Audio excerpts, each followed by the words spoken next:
Hello, and welcome to the Borealis Experience. I'm your host, Aurora, life coach and companion on this beautiful journey called life.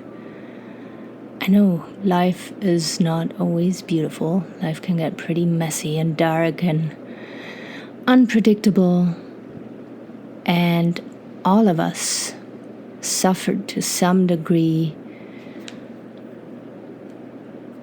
How would I put it into words? With uncertainty. What does the future hold for us? What is certain? What can we believe in? Who can we trust? It's really, really tough times.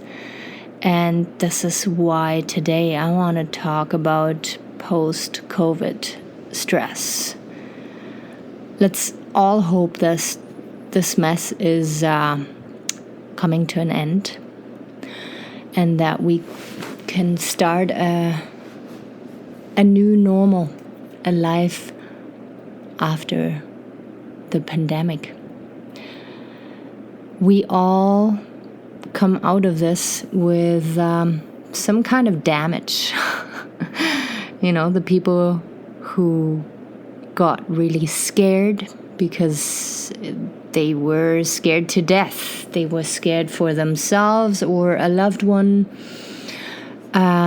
because of the virus. And then there's others who felt ostracized, excluded, pushed to the side of, to the outside of society.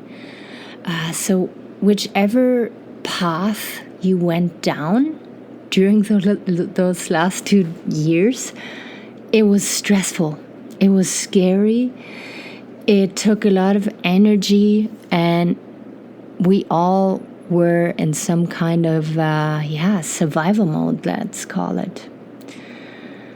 So I really hope that you made it out of this okay and that you're not too damaged. That you can see the light, that you can see hope.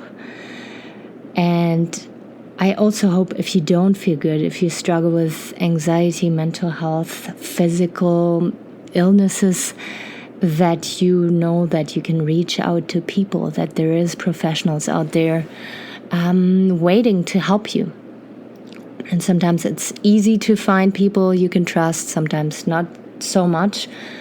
Just know that if ever you have a question and I can connect you with somebody, or you have a question related to entrepreneurship and relationships and discovering your potential, finding out who you truly are, then shoot me a message on Aurora Eggert on Facebook and Aurora Eggert Coaching on Instagram. Also, if you have a second, please rate my podcast here on Apple Podcast or leave a review. It really means a whole lot for others to find my podcast online. And if you want more info about one-on-one coaching, workshops, coaching with your partner, then shoot me a message or check out my website, www.auroraeggertcoaching.com. All right, enough of the housekeeping. Do you feel that tension in the air? Do you feel tensed? Do you feel agitated way more easily than before the pandemic? Do you feel anxious? A lot of people describe panic attacks as being part of their life now.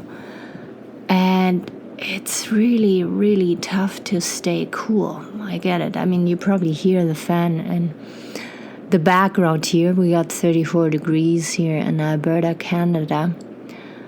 But when you watch the news, or when you just interact with people on the street, or with family and friends, you will probably notice that people are struggling. And we can blame it, like part on it, on feeling isolated and disconnected more than ever. As I usually say on my podcast, we are herd animals. We need each other. We need a small little but strong community around us, at least. And during the pandemic, that was stripped away. And maybe you even found out that the people that you used to call your friends, the people that you used to trust, were not really your friends anymore. And you couldn't really open up to them anymore because maybe they had different views than you, and you guys just couldn't be on the same page. It's due to that isolation and the disconnection that we can also feel aggression boiling in our veins. I notice that in myself. I'm going to be quite blunt with you that, yeah, I can get pretty angry over stuff, but after the pandemic, I can feel my whole chemistry changing now when I get enraged about something.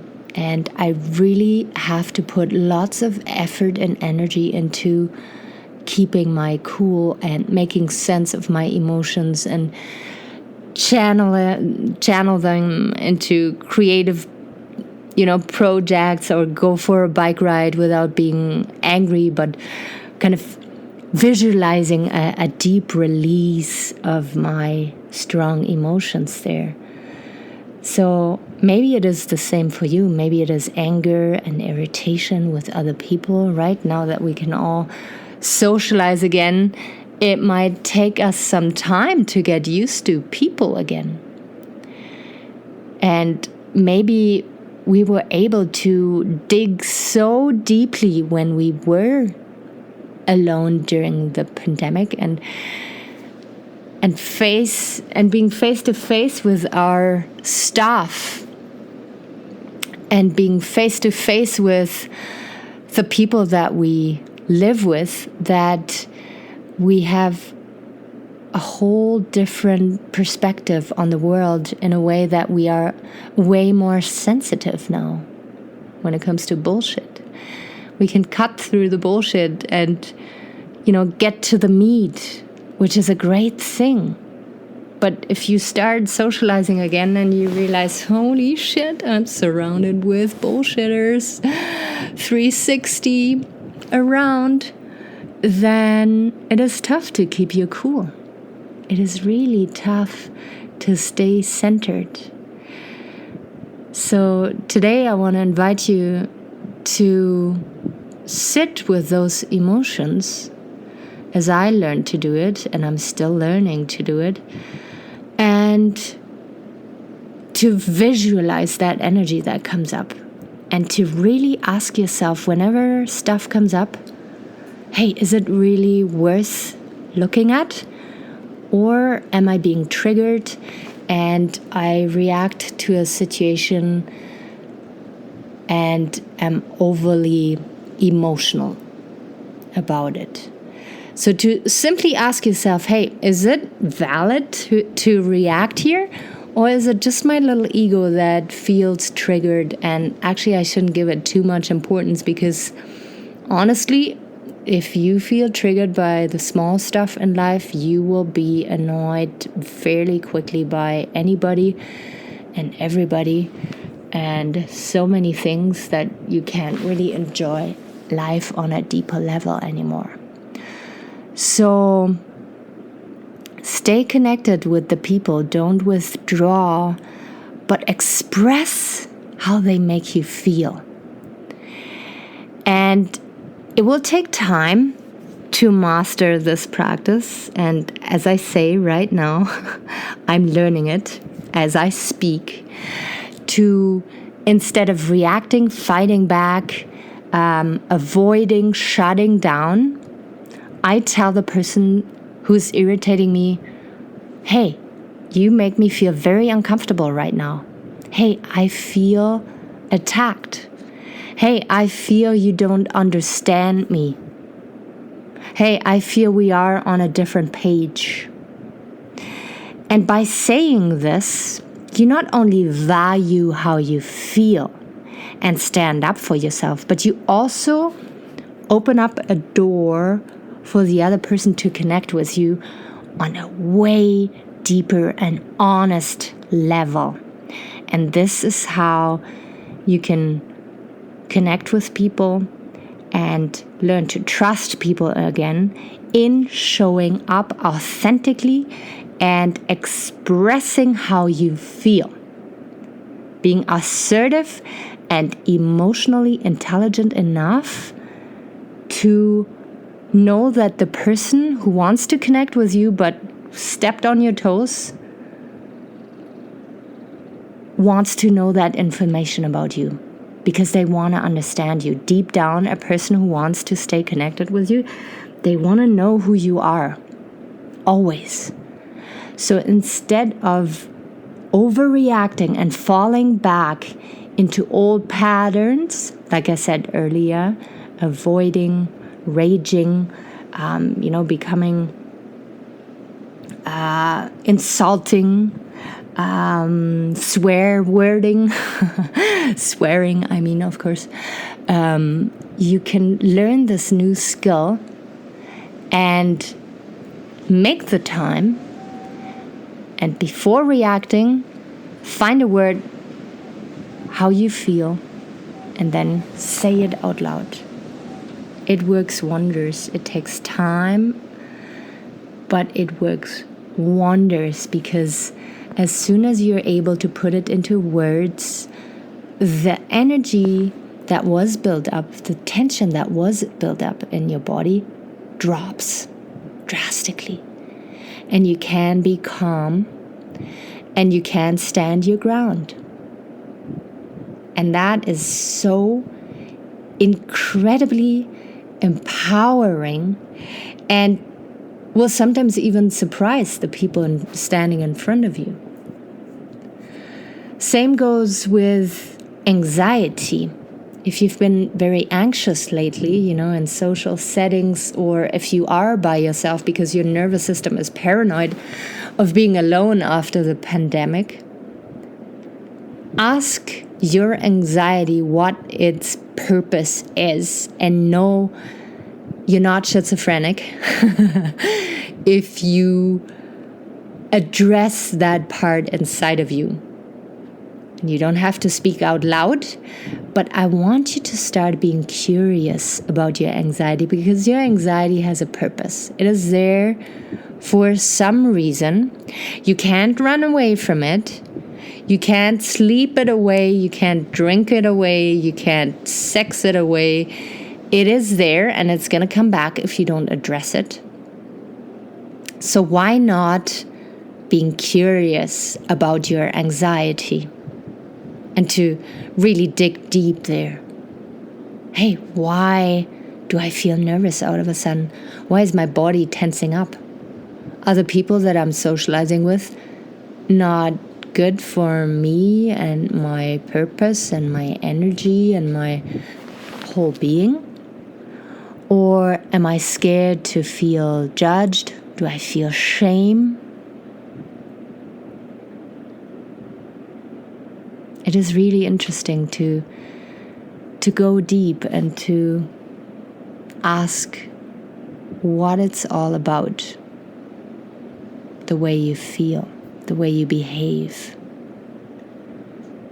Become a little detective and allow these gaps before reacting. And how we like to say in the coaching community, do not react, respond. All right. I think I want to leave you with that. Thank you so much for being patient with me. I'm trying out a new thing. I will show up as often as I can for you here through my podcast. But I will not stick to a rigid plan of posting my episodes anymore because it wasn't serving me that well in the last couple weeks.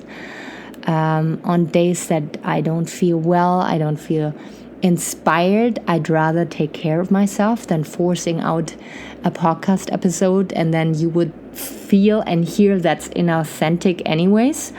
So I will show up for you, rest assured, and I will show up for you in my most authentic and real way.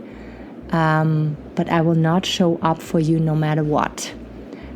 So thank you for trusting me. Thank you for being here. I deeply appreciate you. I deeply respect you, because if you listen to my podcast, I know you have a growth mindset. You want to get out of your comfort zone and get something done in life.